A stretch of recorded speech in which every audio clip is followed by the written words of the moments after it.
প্রশ্ন 1 মুদ্রাস্ফীতি কাকে বলে অথবা চাহিদা বৃদ্ধিজনিত এবং ব্যয় বৃদ্ধিজনিত মুদ্রাস্ফীতি বলতে কি বুঝো অথবা চাহিদা বৃদ্ধিজনিত এবং ব্যয় বৃদ্ধিজনিত মুদ্রাস্ফীতির মধ্যে পার্থক্য লিখো। মুদ্রাস্ফীতি কাকে বলে? একটি অর্থনীতিতে যখন দ্রব্য সামগ্রীর দাম ক্রমাগতভাবে বাড়তে থাকে এবং অর্থের মূল্য ক্রমাগতভাবে কমতে থাকে সেই অবস্থাকে মুদ্রাস্ফীতি বলা হয়। অর্থাৎ মুদ্রাস্ফীতির কারণে দ্রব্য সামগ্রীর দাম বাড়বে এবং ক্রয় ক্ষমতা কমবে, অর্থাৎ অর্থের মূল্য কমে যাবে। অধ্যাপক স্যামুয়েলসন এর মতে অধিকাংশ দ্রব্য সামগ্রী ও উৎপাদনের উপাদানগুলোর দাম বৃদ্ধিকে মুদ্রাস্ফীতি বলা হয়। মুদ্রাস্ফীতি মূলত দুই প্রকার, একটা হলো চাহিদা বৃদ্ধিজনিত মুদ্রাস্ফীতি আর একটা যোগান বৃদ্ধিজনিত, একটা হলো চাহিদা বৃদ্ধিজনিত মুদ্রাস্ফীতি আর একটা হলো ব্যয় বৃদ্ধিজনিত মুদ্রাস্ফীতি। এখন চাহিদা বৃদ্ধিজনিত মুদ্রাস্ফীতি কি? চাহিদা বৃদ্ধিজনিত মুদ্রাস্ফীতি হলো সামগ্রিক চাহিদা বৃদ্ধির কারণে যখন দ্রব্য সামগ্রীর দাম ক্রমাগতভাবে বাড়তে থাকে তখন যে মুদ্রাস্ফীতি দেখা দেয় তাকে চাহিদা বৃদ্ধিজনিত মুদ্রাস্ফীতি বলা হয়। নিচে আমরা একটা চিত্রের মাধ্যমে এই চাহিদা বৃদ্ধিজনিত মুদ্রাস্ফীতিটা ব্যাখ্যা করব। চিত্রে দেখো ভূমি অক্ষে সামগ্রিক চাহিদা এবং সামগ্রিক যোগান এবং লম্ব অক্ষে দাম দেখানো হলো।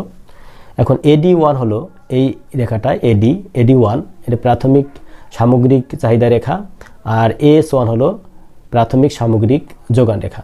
এই দুইটা রেখা পরস্পর E1 বিন্দুতে প্রাথমিক ভারসাম্য অর্জন করে। ধরি প্রাথমিক ভারসাম্য অনুসারে দাম হলো OP1, প্রাথমিক ভারসাম্য বিন্দু অনুযায়ী দাম হলো OP1 এবং পরিমাণ হলো ভারসাম্য পরিমাণ হলো কি OQ1, এই যে OQ1। এখন যদি সামগ্রিক চাহিদা বেড়ে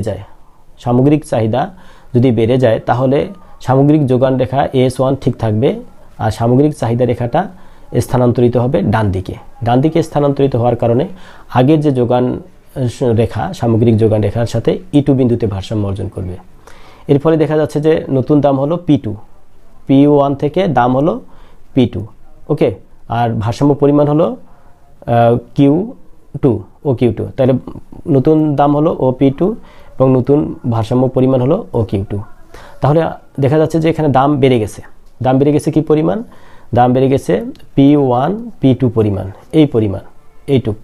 এইটাই হলো মুদ্রাস্ফীতি। আর এই মুদ্রাস্ফীতিটাকে বলা হয় চাহিদা বৃদ্ধিজনিত মুদ্রাস্ফীতি।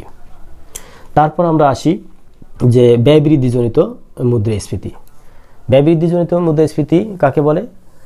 ব্যয় বলতে এখানে উৎপাদন ব্যয়টাকে বোঝানো হয়েছে, যে উৎপাদন খরচ যখন বাড়ে তখন অর্থনীতিতে দ্রব্য মূল্য ক্রমাগতভাবে বৃদ্ধি পায়। কারণ হলো যখন উৎপাদন খরচ বাড়ে তখন উৎপাদনকারী উৎপাদনটা কমায় দেয়, আর উৎপাদন যখন কমে তখন দাম বেড়ে যায়, আর দাম বাড়ার কারণে যে মুদ্রাস্ফীতি ঘটে তাকে ব্যয় বৃদ্ধিজনিত মুদ্রাস্ফীতি বলে।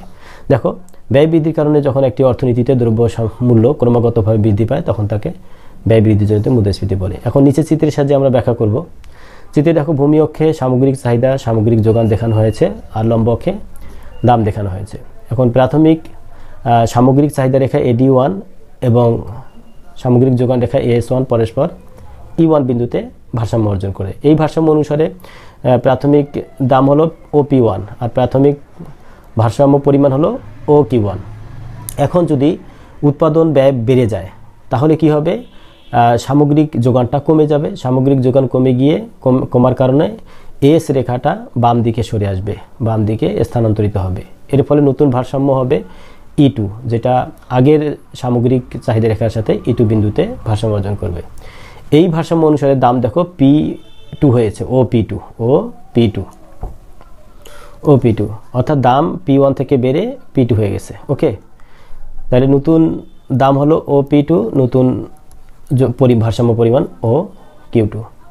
তাহলে এই যে দাম বেড়ে গেছে P1 P2, এই P1 P2 হলো মুদ্রাস্ফীতি। এই মুদ্রাস্ফীতিটাকে বলা হয় ব্যয় বৃদ্ধিজনিত মুদ্রাস্ফীতি।